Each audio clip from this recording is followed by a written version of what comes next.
Hello, everyone. My name is Tova Alfinger, and I'm a coordinator with the Writing Center and Graduate Writing Centers.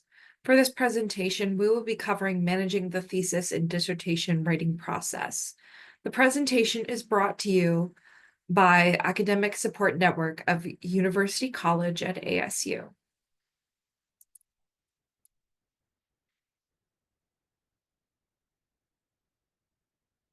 So first, here's a brief overview of what we're going to be covering. So we're going to be talking about how to get some inspiration, how to maintain momentum, and about completion. So take a minute to identify that itch that prompted you to further your own education. So here's a quote about what that itch is. Writers, engineers and scholars and scientists and inventors and lawyers and detectives who are fortunate to find a problem that cannot be contained in a course or a semester look up one day and find a lifetime has passed and an itch has become a career. So again, think about what your itch is that has made you think, okay, I need to go back to school. I need to keep going. Whatever that is, keep it in mind as we continue with this presentation.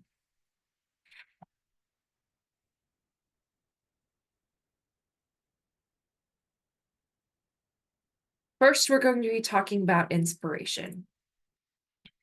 The best way is through.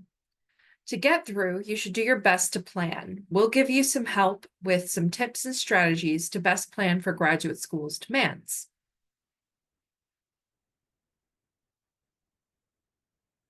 So when it comes to inspiration, take a moment to reflect on why you decided to pursue a graduate degree. What will it mean to you to have this degree? And once you earn this degree, what will you be able to do? And who will you be able to help? When you write, what concerns do you have about writing that you currently are working on, or will you be completing for your thesis or dissertation? What can you do to free yourself and write more? These are just some questions that you can ask yourself when you're encountering some of the things that you're writing. When it comes to getting inspired to write, these are just some things that you can do. You can allow yourself to write and don't use factors as limiters. Give yourself little challenges and milestones, then reward yourself with things like watching an episode of a favorite show, a visit to a museum, or some other activity you enjoy. Make writing a fun process. So some ideas for writing include writing a habit. Write for 15 minutes a day, and you might find that you end up writing for more time. Commit to writing 1,000 words a day. Commit to writing days and non-writing days. You can free write without judgment. Find the best place for you to write, which is going to be different for every person. Find a person to write with or with whom you can exchange writing. Consider a reward system, going back to that episode of a favorite show. And record ideas for a paper, presentation, or research in a notebook, Word doc, etc. When it comes to communicating with faculty, you do need to stay in contact with them, either in person or virtually. Remain a citizen of your department when possible. Make sure you understand the writing expectations of your committee or chair, and give committee members enough time to read drafts and suggest revisions. Ask when and how they would like to receive drafts and how much time they would like to read before they send you their comments. Stay focused on your ultimate goal to complete your graduate degree.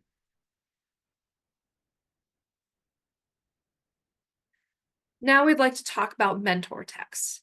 So when you want to find a mentor text, this is something that provides an example to analyze and apply to your own writing.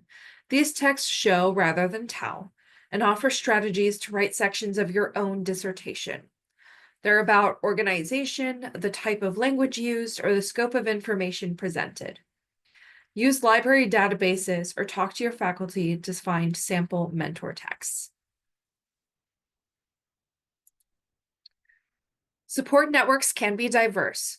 Peers in your degree program, a writing or study group, family, friends, people you meet in student organizations and clubs, etc.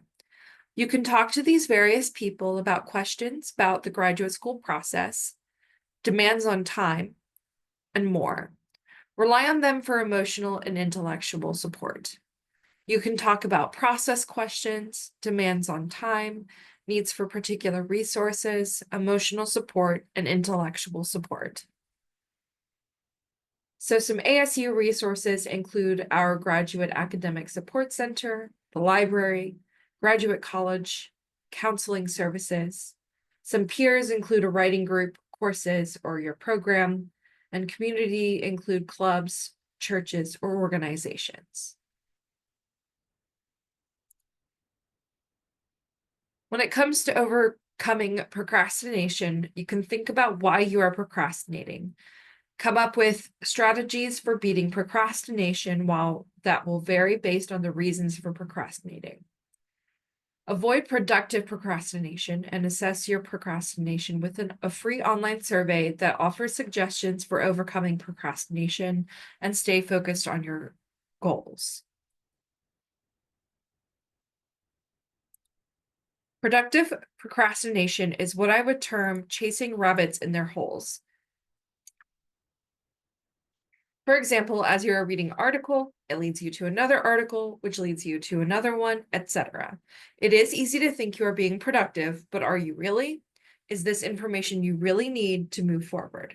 I have shared the survey link in the chat. Now we're going to talk about maintaining momentum.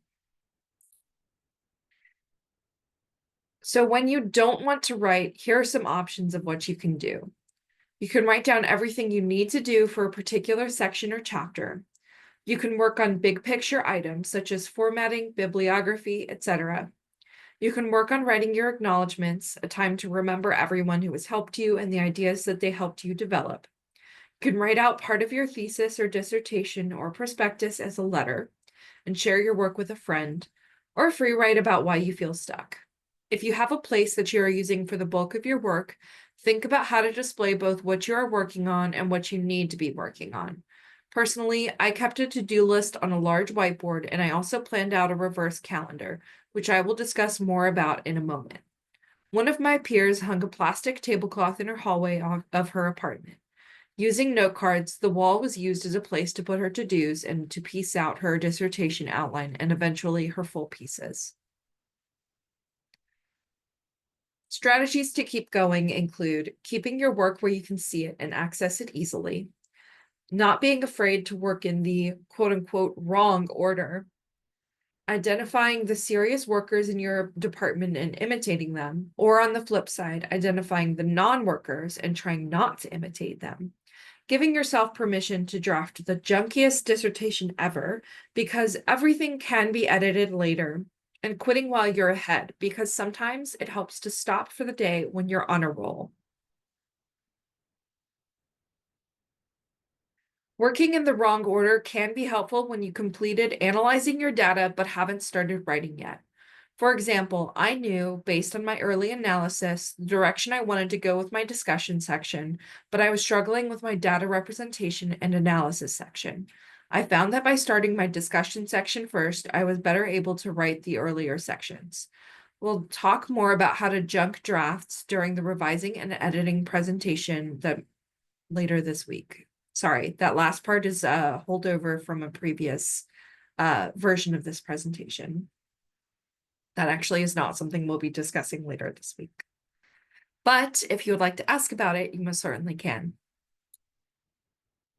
So when it comes to mapping out your research project, we have a couple of examples before you. In addition to managing your time, mind mapping offers a flexible strategy for mapping out your ideas. As you brainstorm, you can begin to outline or create a mind map like these. This plan will constantly shift. This is a great way to get a 360-degree visual view on your proposed research project before you write. You can see if the scope of your project is too narrow, too broad, or just right. Personalizing these processes will make them work for you. So this is an illustration of someone thinking through their research project. Mind mapping can be stream of consciousness, but you can also make it more structured to start outlining. Some people prefer their brainstorming to appear more linear and organized from the start. They still can use visual and graphic organization strategies to express their ideas. So you can see that on the left, the brainstorming is more linear, while on the right, the brainstorming almost looks like a cloud.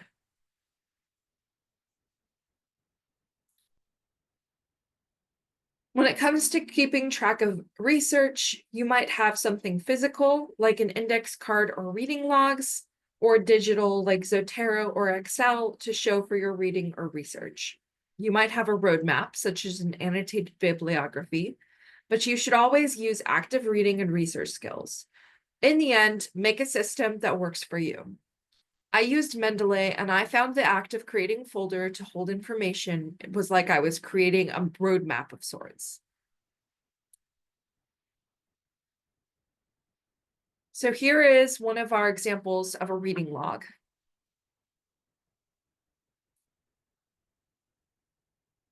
I'm going to link this in the chat. There we go. So first, you provide a full bibliographic citation using your preferred citation style, whether that's APA, Chicago, Harvard, IEEE, whatever it is. And then you answer these guiding questions, which include: what claim is the author making? List the main ideas that the author offers. If applicable, what research questions or objectives does the author describe as guiding or informing the article or study? If applicable, do the questions or objectives seem like a good fit for the methods used by the author? What type of evidence does the author use to support his or her claims? What areas for future research does the author imply or explicitly suggest? Are there any sources in the author's bibliography that you might want to find and use? We also have a synthesis and comparison log. Now, this also includes some questions which might be helpful. I will share a link again to this in the chat. There we go. So the questions on this include: list at least 3 similarities between your sources. Are there any similar concepts, connections, themes, or ideas? List at least 3 ways in which your sources differ from each other. Are there opposing ideas, or does one source have a completely unique theme that is not found in any of your other sources? List any concept ideas, theories, methodologies, etc. from your sources that you find most valuable to your topic. Which source seems most important to your research or question or topic, and why?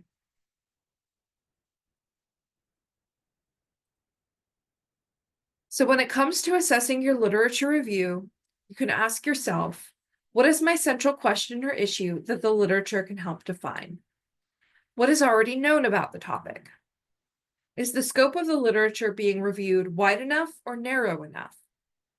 Is there a conflict or debate in the literature? What connections can be made between the texts being reviewed?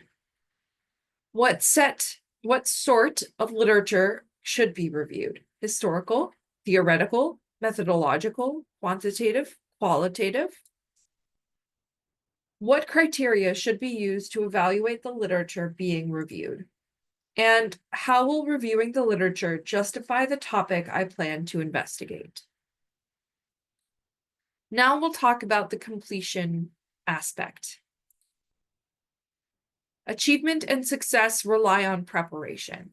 As you continue to read, write, and research in graduate school, you're in the process of becoming a better scholar in your field. To continue with this process as a graduate student, you'll want to be mindful about managing your time, commitments, and support system.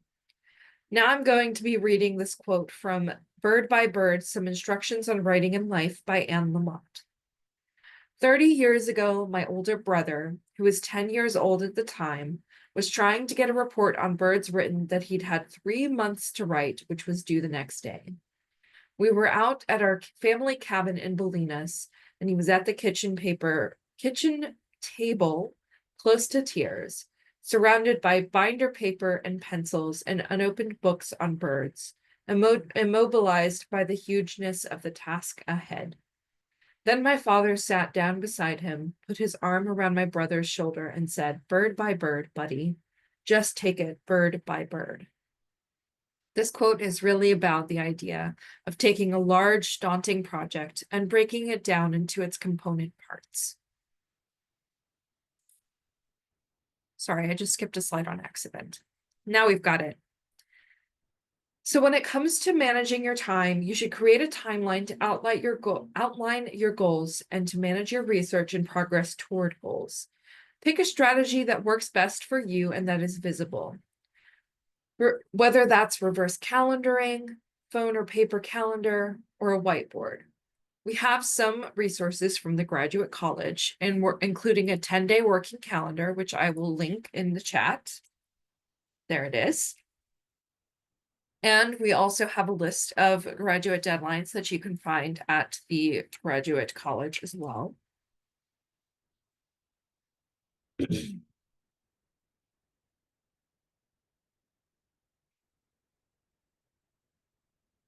So this is some more about reverse calendaring, which we mentioned on the previous slide. So in reverse calendaring, the idea is to identify the end goal that you want to reach. That is submitting a paper, attending a conference, graduating, etc. Write that goal at the top of your page, and then work in reverse to fill in the different tasks and due dates that need to be completed in order for you to meet that end goal. We will also be linking the document, which you can copy in order to get that calendaring document. Using the handout, you start at the top, as I said. So these are the kinds of things that you could potentially do. You could complete a task, find a resource, talk to people, use a specific writing strategy, use a specific reading strategy, or include previously scheduled commitments. This could be a doctor's appointment, a family commitment, a job, etc. Now you will have a reverse calendar to guide you to your goal. Here's an example of a completed reverse calendar.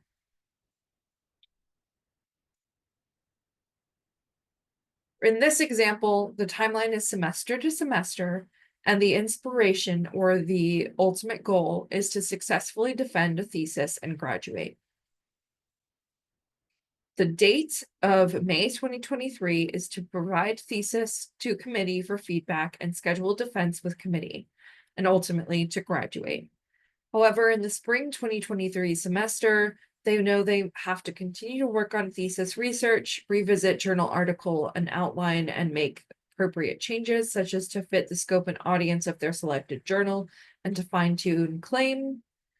However, they've also made additional notes to map out additional due dates, including when to submit journal article, and review graduate college due dates and processes to get ready for graduation. In the fall 22 semester, they said they needed to work on the thesis, that is, gathering data and research, drafting chapters, work on idea for publishing an article and identifying a journal for publication, and talk with professors about plans for these projects.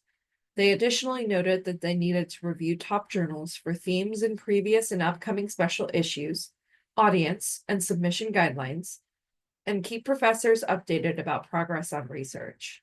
In the spring 22 semester, they noted that they needed to draft an outline for papers in each course with at least 2 weeks before due dates, find colleagues who wanted to start a writing group, talk to faculty advisors about thesis topic, methods, and plan of action, and additionally get feedback and further formulate thoughts on projects, schedule an appointment in the Graduate Writing Center with a tutor, meet with a writing group, look into the Office of Research Integrity at ASU for IRB rules. And in the fall 2021 semester, complete seminar courses. In September 2021, they knew they had a family and community commitment. In October 2021, they knew they needed to evaluate notes about a possible research topic for thesis, applied project or dissertation, And in November 2021, meet with faculty whose research is related to their interests. Additionally, they knew they needed to complete background reading by skimming listservs and recent conversations, review popular and scholarly resources for how their topic has been discussed, look for gaps in the research based on their topic and interest, and build in travel time for family and community commitments. In this version, the timeline is summer to fall, and specifically is for a thesis or dissertation proposal. October 4th, their plan is to submit a draft of their prospectus. On September 27th, they plan to review the prospectus one more time, looking for any areas to revise and edit. On September 20th, they'll make revisions based on feedback and read aloud to get additional feedback if needed. However, previously, on September 6th, they'll have written a description of the chapters or sections that you anticipate having in your in the dissertation, and determine if additional sources are needed. They'll identify top strengths as well as areas for further revision. They'll see if any colleagues want to start a writing group. Before that, on August 23rd, they'll focus on writing a description of the significance of the study and schedule another appointment in the Graduate Writing Center. On August 2nd, they'll finish their literature review, start drafting their research design and methodology. And then they'll schedule time with a subject librarian to find other dissertations and published studies with similar methodologies. On July 5th, they'll have completed the draft of the introduction, research question, and partial literature review. They'll schedule an appointment in the Graduate Writing Center with a graduate writing tutor. They'll meet with their professor and graduate program director. This all begins on June 28th, when they preview the expectations for their prospectus, outline the basic sections to be covered, for example, introduction and research questions, literature review, research design and methodology, significance of study, and projected chapters. During this time, they'll confirm format for prospectus in the department, talk to professors, talk to the graduate program director, find the department handbook, ask if any mentor texts are available to review for structure, and look into the Office of Research Integrity at ASU for IRB rules. When it comes to graduate resources at ASU, there are some available, including the Graduate College, which I will be linking for you.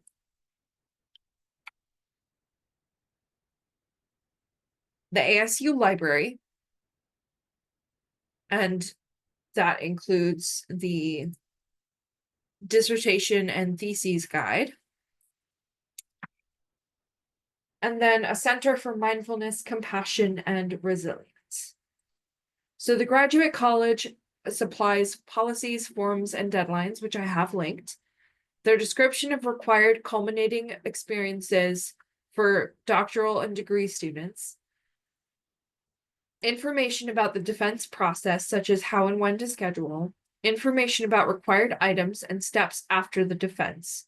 The formatting process, such as preparing, formatting, and submitting documents. And graduate deadlines and procedures, including commencement dates. The ASU Library includes a graduate student's guide. Note that the link is currently inactive, so this might be something you'll have to Google on your own. They have a dissertation and theses guide, which I did link in the chat. This is a place where you can find scholarly research and keep yourself current. Present and publish. You can learn about presenting and publishing your work. You can find access to citation managers and classroom support. You can find information on ASU dissertations and theses and graduate scholars toolkit workshops.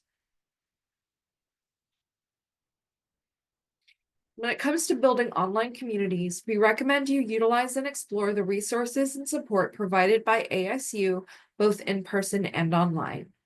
Utilize office hours and appointments when available, whether that's with professors, counselors, career services, librarians, etc.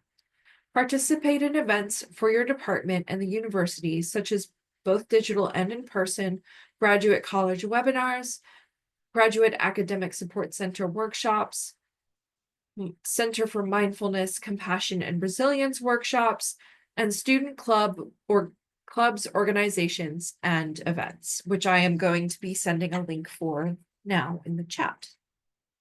You can also do your own online writing and study groups.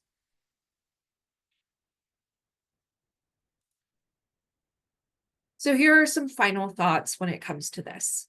First of all, make sure you're taking care of yourself. Sleep, eat, and exercise. Make sure that you have downtime. Spend time with your family and friends, and keep those activities that you value the most.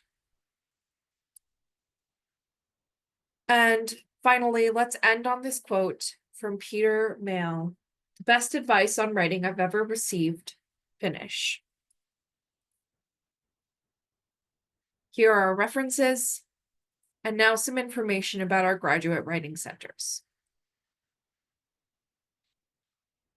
This center serves a few different audiences at ASU, including master's degree students, doctoral students, and postdoc students, as well as any other student, faculty and staff who are all enrolled in some sort of graduate degree at ASU.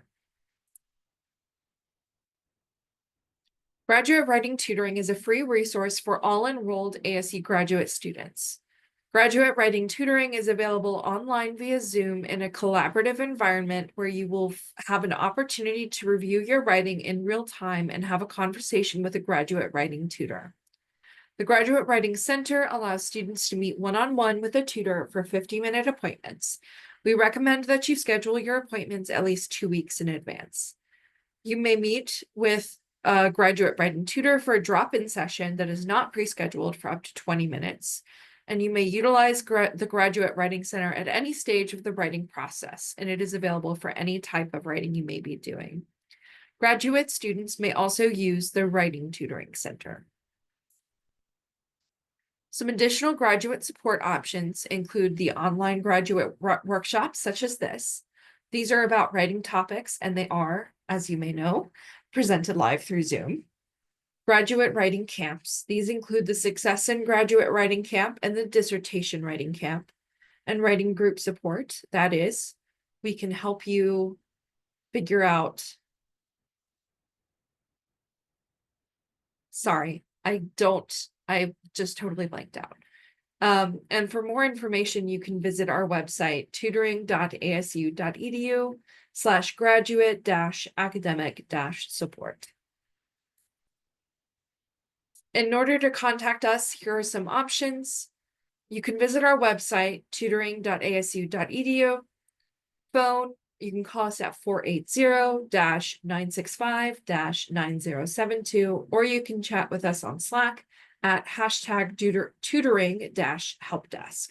That is helpdesk, all one word. So our in-person and online appointment hours may vary by semester, but appointments are available Sunday through Friday. Hours and schedules are updated at the start of each semester, and you can see those updates on our website at tutoring.asu.edu. Note that all times are listed in Arizona times, so if you do not live in Arizona, be sure to check your current time zone. If you need assistance with viewing or scheduling appointments, you can also call us at 480-965-9072 or chat with us on Slack at #tutoring-helpdesk. And now we'll open up for questions.